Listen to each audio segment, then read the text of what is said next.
I know a lot of fans wish the Green Bay Packers would go all in like teams do in the NBA, but the NFL is not the NBA, and it's never going to be. It's never going to work like that.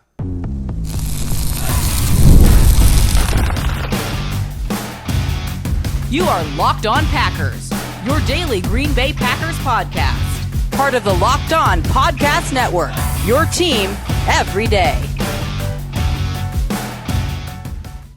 You are Locked On Packers, part of the Locked On Podcast Network, your team every day. I'm Peter Bukowski, and I cover the Packers for The Leap, a newsletter I would love for you to subscribe to. Follow me on Twitter, Peter_Bukowski. Follow the podcast on Twitter, Locked On Packers. Like us on Facebook.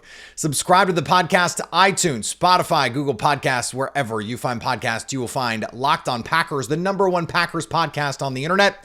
And the show for fans who know what happened, they want to know why and how. Thanks to everyone who makes Locked On Packers their first listen every day. We hope you like starting your day with us as much as we like starting our day with you. Today's episode brought to you by our friends at Game Time. Download the Game Time app, create an account, and use code LOCKEDONNFL for $20 off your first purchase. This question of all in, of going and taking a big swing, something, by the way, I just advocated the Packers do, so let's not get it twisted.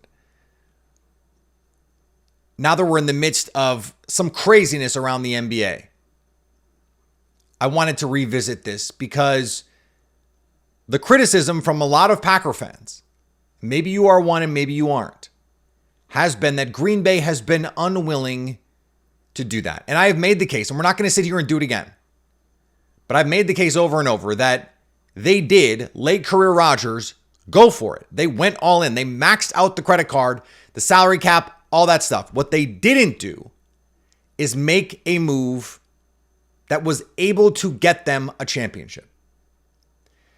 And the reality is, more often than not, that's what happens. And we see this in all sports. If it were easy to say, let me just get this one player and that will guarantee me a title, every team would do it. There's no such thing. That doesn't happen. No titles are guaranteed ever. The example that I like to use here is Von Miller. The Rams make their, quote, all-in trade for Von Miller. They give up a lot for what ends up being half a season of Von Miller. They win the Super Bowl. The Bills try and catch that magic. They sign Von Miller to a free agent deal, and Von Miller does nothing for Buffalo. Does not move the needle for them. They tried to do the thing that the Rams did. They recreated the model. Didn't work. Didn't work. And this is why you get teams that try and balance it. That don't make, what I think some fans want is for teams to be reckless.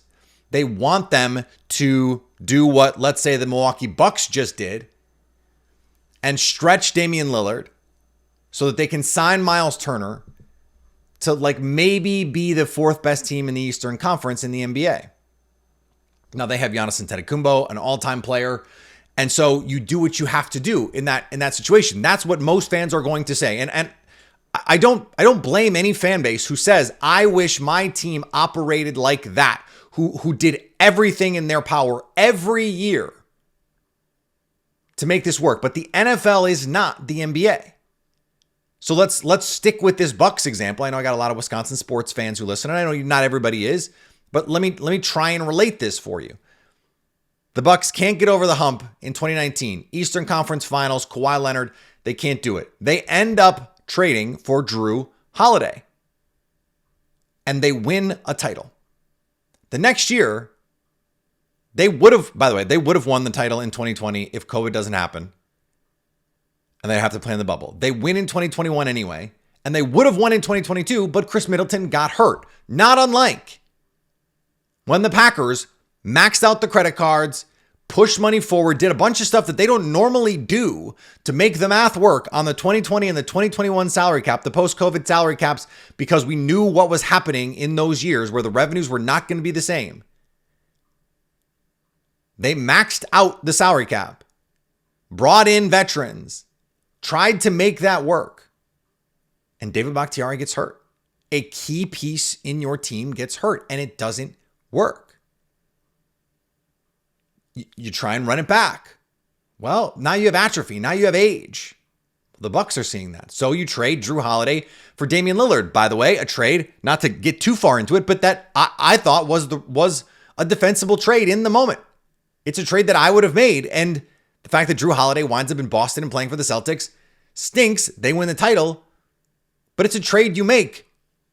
Giannis gets hurt and can't play against the Pacers in one series. And then Dame is hurt and Giannis is hurt. So sometimes circumstance conspires against you. But what the Bucks did is they went for it and then they went for it and now they're going for it again. These are the associated risks. And in the NBA, you can take on those risks because one player can change your life. One player. I talked about the CBA the other day with the NBA versus the NFL, and I understand why the NFL, a business that generates over $20 billion in revenue, would say why the star players would go, I'm Patrick Mahomes. There's no way I should be making less money than Shai Gilgeous-Alexander. And in the NBA, a league that generates $10, $11 billion. Like less than half of the money that the NFL is generating. And I kind of don't care about the salary difference in terms of the per player allocations. If I'm the best player, if I'm the most valuable player, I should be getting paid commensurate to that value. That's a separate problem. But you get Shai in Oklahoma City. You get Giannis in Milwaukee. You get Luka in Dallas until a front office executive loses his mind. That can change your franchise. Even getting a great quarterback in the NFL might not be enough. Ask the Ravens. Ask the Bills. Ask the Bengals. Ask yourself. Ask Packer fans. MVP, back-to-back years, 2020 and 2021. It wasn't enough. One player, the idea that any team is one player away is just almost always wrong, simply because one player just doesn't change your team enough. It doesn't change your team enough to insulate against injuries. It doesn't change your team enough to elevate over other roster issues. Like LeBron and his prime was enough to mask deficiencies elsewhere. Giannis at his apex, Nikola Jokic, Steph Curry, they can dominate the game in a way that no players in the NFL can. And so the risk reward is just different. The risk is you blow up your salary cap and whatever you're giving up to get these players. And the reward is maybe you improve 4%, 8%, 10%. Whereas in the NBA, you might improve 20%, 30%, 40%. And I'm making up those numbers, but you understand what I'm saying, hopefully. So when you say, oh, the Packers, they don't make all-in moves, what exactly does that mean? What move that is available to them, because remember, something has to be available to them, are they not making that you want them to make? If someone trades for TJ Watt and only gives up a 4th round pick, then I will go, well, yeah, they definitely should have done that. And I think that is a justifiable criticism in a moment like that. But that hasn't happened. And those, by the way, those trades are rare. Should the Packers in 2021 have given up, I think it was a 2nd and a 3rd for Von Miller. I thought that Packers team in 21 was good enough. The offense no-showed in the playoffs. And then the special teams pissed down its leg. But that team was good enough. So don't give me the they should have made this shoot for the moon move. No, the team was good enough. They did the work. They built the team.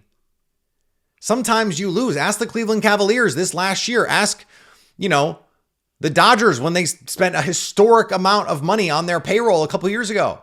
Or the Mets or the Yankees. Any of the times they did that too. Trying is not always enough. But I understand any fan who says, I want my team to be trying. My question to you is, in the NFL, who are the teams that are doing that? Because the Chiefs are not going perpetually all in. They're not making those kinds of moves. They just have Patrick Mahomes and Andy Reid. It's usually the team like the Saints or the Dolphins. The Steelers right now are kind of doing this. Trying to grasp. The Eagles don't do this. I was going to use a phrasing that I would have regretted, but for all of the complimentary analysis of Howie Roseman, like the AJ Brown trade was a big one. That was a big trade. Like Jahan Dotson stunk for them. He gave up real draft capital for Jahan Dotson. They tried to give up real stuff for Russell Wilson when the Broncos did. Their organization is crippled if they make that trade. It takes luck too. If you want to win a Super Bowl, you need a coach who can paper over some issues. I want to talk a little bit about Matt LaFleur and where he stands right now around the league as a play caller. Let's talk about that next on Locked On Packers. We've all been there, logging on early and waiting forever for concert tickets to go on sale, only to lose your spot for a show you've been dying to see. Live music should be about making memories, not dealing with the stress of ticket shopping. That's where Game Time comes in. Game Time makes getting concert tickets faster and easier than ever. Prices actually drop as it gets closer to showtime. You can save up to 60% off with killer last-minute deals. Tired of endless scrolling trying to find the best deal? Well, Game Time's Zone Deals picks the best seats in your section for you. Plus, with Game Time, the price you see is the price you pay. No hidden fees. Take the guesswork out of buying tickets for concerts and shows with Game Time. Download the Game Time app, create an account, and use code LOCKEDONNFL for $20 off your first purchase. Terms apply. Again, create an account and redeem code LOCKEDONNFL for $20 off. Download the Game Time app today. Last minute tickets, the lowest price guaranteed. How many coaches right now? How many coaches would you hire to replace Matt LaFleur, the play caller, in a vacuum? Not how many coaches would leave. Understanding, to hire some of these coaches, you'd have to replace Matt LaFleur as the head coach. I threw this out there on socials the other day, and I had some people say, well, if there's this team aspect, like, hey, I would love this guy to work with Matt LaFleur because the combination of those two, not the exercise. How many coaches would you hire to take away play calling from Matt LaFleur? Let's assume everything else constant. I understand that's not it's not even a fair hypothetical in some ways.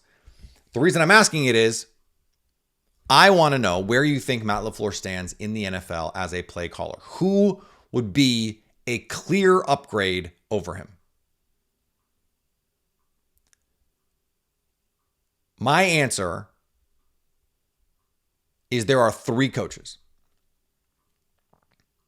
Andy Reid, Kyle Shanahan, Sean McVay. There are some coaches that I think are in the class with Matt LaFleur, guys who I think are about even. Kevin O'Connell, who I think, by the way, has a case as holistically a better overall coach. But I'm not talking about hiring. I'm not talking about culture. I'm just talking about the guy who builds the offense, who calls the plays. That's what I'm talking about. And I wouldn't replace Matt LaFleur with Kevin O'Connell. I think that is a lateral move, essentially. Who are the other guys? Ben Johnson, maybe, but we've seen him only call plays in a situation that is very, very good. That offensive line was top 3 always. Really good skill talent. Incredible run game. Like, he did a very good job of putting together that run game. But when you have an elite offensive line and very good backs, like, how hard is that really? Now, Sean Payton did some nice things with Bo Nix and a not so great set of circumstances. By the way, the Packers, I don't know if you know this, 4th in offensive DVOA last year. The Minnesota Vikings with Justin Jefferson and a really good offensive line overall, and TJ Hawkinson and Aaron Jones, they were 15th in DVOA last year. Like a lot of was made of like, oh, Sam Darnold, look at all this great stuff that he did. No, 15th in offensive DVOA. The Packers have never, if you look at weighted DVOA, which is, okay, how good were they adjusting for opponent? And then weighting toward how they played at the end of the season. The Packers have never not been a top 10 offense in Matt LaFleur's career. Even in 2022. Even Jordan Love's first year as a starter. Never not been top 10. This is a top 10 offense no matter what. Matt LaFleur. Someone has got to explain to me why he's not an elite head coach. This, by the way, this conversation sparked by a conversation I had with Wendell Fajeda, who covers the Packers and other stuff for A to Z. And we were talking about Mike McDaniel. And then I said, I think Mike McDaniel might be the only coach the Packers could reasonably hire that would incentivize Matt LaFleur to give up play calling. It's like, hey, come call plays here and we will do this together. We'll work together, but I want you to come here and be my OC. I still think that might be right.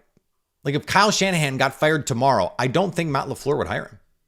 Not because I think that, ego or whatever. Like I just don't think that works.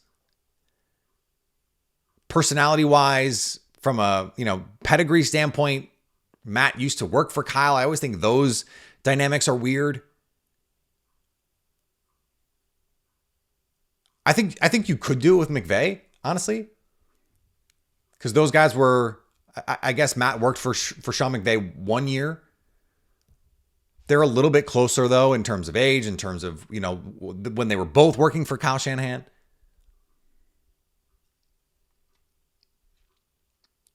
How many guys? How many coaches? Really, in the AFC especially, not that many.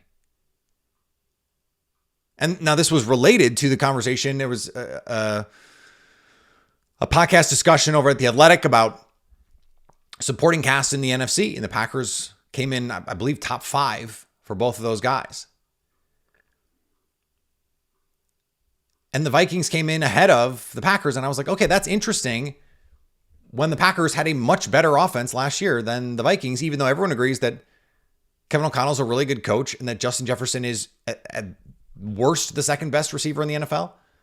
Jordan Addison's a really good player. TJ Hawkinson's a really good player. Christian Darrisaw, Brian O'Neill, those guys are really good players. That offensive line was pretty good last year. The run game is, we'll see. Matt LaFleur is awesome at this. That's kind of what I just want to spend 5 minutes on the 4th of July. By the way, happy 4th to everybody. Engaging in this weird hypothetical. Because you have to be better. You have to clear the bar. That's why I thought this was interesting. Like, not how many people are as good as Matt LaFleur. Like, I think there is a tier of guys, Matt LaFleur, Sean McVay. I think Mike McDaniel is probably in this tier. Kevin O'Connell. Where I go, okay, those guys are in the class of Matt LaFleur. I don't think replacing Matt LaFleur, I don't think they're clear upgrades. I think the only guys who would go, I would rather have those guys calling plays than Matt LaFleur. Shanahan, McVay, Reed. That's it. That's the list. Unfortunately for the Packers, 2 of those guys are in the NFC. 2 of those guys coach teams that the Packers are going to have to try and beat. Like Ben Johnson, I would not replace Matt LaFleur with Ben Johnson. I wouldn't. We'll see. Ben Johnson's got to prove it a little bit more to me in a circumstance that's not as good. Now, I don't want to talk out of 2 sides of my mouth about this because I am thinking that play caller situation, like that could be much worse. Not that they're going to be a bad offense, but that they would not be the 3rd best offense in the league. They might be the 9th best offense in the league, the 10th best offense in the league, and that would meaningfully impact their win total. I can't say, well, it was easy for Ben Johnson. I think Ben Johnson is a good coach. I think he's a very good play caller. I think he is at best in the tier with Matt LaFleur. I don't think he is clearly ahead of Matt LaFleur. I don't know that he could do what Matt LaFleur has done with the guys that Matt LaFleur has had. And that includes a group of receivers that could not stop screwing up on 3rd down last year. I want to revisit this topic next on Locked On Packers.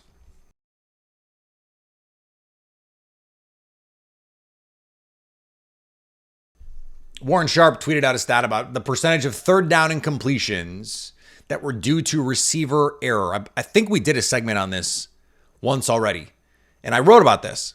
32, almost 33%, so almost 1 in 3 3rd down incompletions due to receiver error for Jordan Love. The next highest expected day 1 starter in 2025.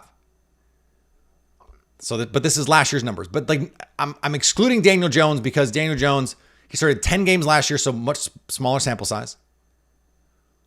And we don't know if he's going to be the starter this year. Not really a preferred starter player. So if we're going to try and compare apples to apples, the next preferred starter expected 2025, day 1, preferred real starter. Joe Burrow, 18.9%. Almost double for Jordan Love. Almost double the next highest guy. You go down this list. So remember the number 33%, 32.7%. Cooper Rush, who had CeeDee Lamb and no one playing receiver for the Cowboys. 15.4%. Less than half of those issues. Brock Purdy in San Francisco, 14.6%. Sam Darnold in Minnesota, we talked about this, 13.6%. Anthony Richardson, they don't even have anything that great in Indianapolis at receiver, 13.2%.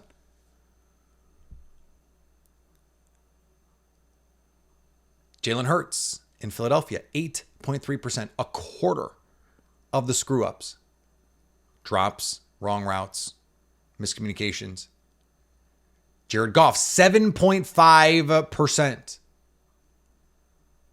So again, Ben Johnson looks like a genius when the play works because the quarterback threw it to the receiver and the receiver was in the right place and made the catch. Do you know how easy it is to be a coach when that happens? 33%. 7%. Come on. A quarter. Less than a quarter as often on 3rd down. And yet, Jordan Love, ho-hum, top 10, DVOA, top 10 EPA per play, top 10 DYAR, all the advanced metrics. He was still incredibly efficient. The offense was still incredibly efficient. Top 5 by DVOA. With this problem.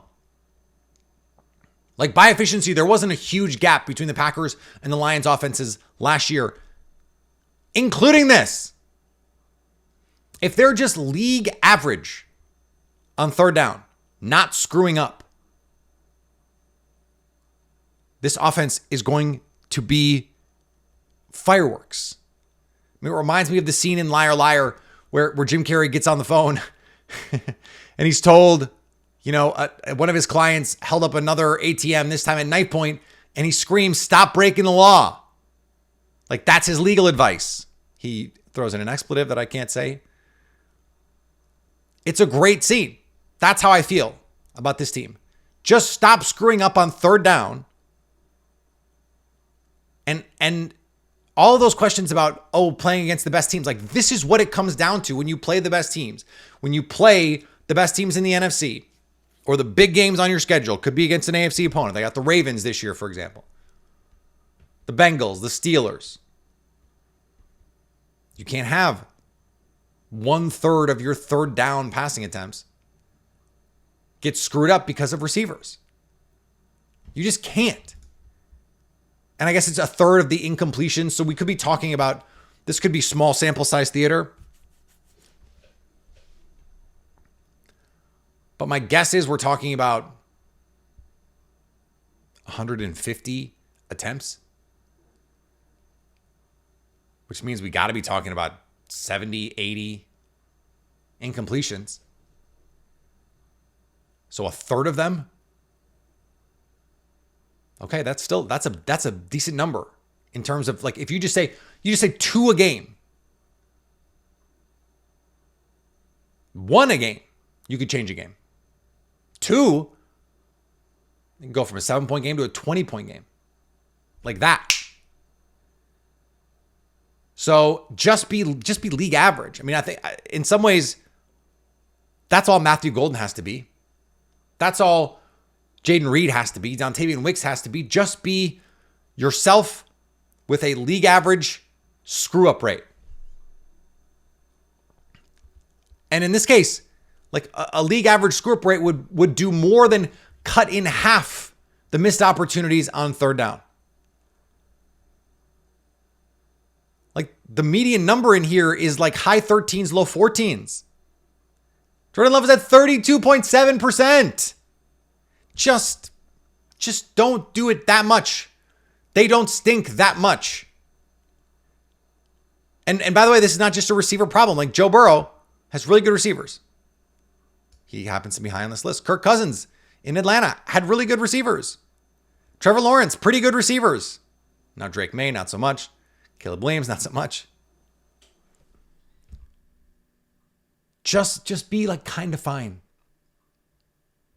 And this offense is going to be awesome yet again. Like a lot of the Jordan Love, what? He didn't take the step we expected. Look at the freaking numbers, man. Look at how often the receivers let him down. Was it perfect? No. But in these high leverage moments, he was giving them opportunities they could not cash in. Or it was they convert, holding penalty. Or they have a perfect play for coverage, a premier look, and you get a false start. Or the offensive lineman blows a block. I've said this before and I'll say it again. The biggest driver of third down failings for the Green Bay Packers this year had nothing to do with Jordan Love. And I would say the 2 or 3 biggest failings of the Green Bay Packers this year had nothing to do with Jordan Love. He's really good. The receivers need to do their part. I think Matt LaFleur, there have been some times when it was just sort of a little bit like, that's the call. A little too conservative, and then on fourth down, a little too conservative again. And all of that is true, and they were a top 5 offense last year. Just pick the low-hanging fruit, my guys. Pick the low-hanging fruit, and this can be the best offense in the league. People thought I was crazy last year when I said if Christian Watson is healthy, they'll be the best offense in the league. Well, Jordan Love wasn't healthy. Christian Watson was mostly healthy. And they were still a top 5 offense last year. That's how good the talent is. That's how good the coaching is. That's how good Matt LaFleur is. Just stop shooting yourselves in the foot on third down. And legitimately, this can be the best offense in the league. You'll win those big games because this team is good enough to do that. They're good enough to make a Super Bowl run right now. Right now. Right now. Before an all-in move. Make an all-in move. It gets even better. You don't need it. This team is good enough right now to win a Super Bowl. All right, again, happy 4th of July. We'll be back next week. Normal week. Our series on the Leap. ranking the players on the Packers. Continued today, more on Monday, more as we get toward training camp over on the Leap and Locked On Packers. Of course, also we've got a top 100 list. We've got positional lists coming out on the Locked On Podcast Network. You better believe I got a little preview of the list. We are going to have plenty to talk about there. My goodness, the disrespect. We're going to talk about it. We'll talk about it coming up next couple weeks here on Locked On Packers. Not all we're going to do. We got rookie orientation series. Still got a lot of rookies to make it through. A lot of guys to talk about. A lot of fun to be had here on Locked On Packers. Follow me on the social medias. Peter_Bukowski. Follow the podcast wherever you get podcasts. And subscribe, please. YouTube, iTunes, all those places. Watch us on YouTube. Leave a rating, leave a review, leave a comment so we can get some feedback. Love the feedback.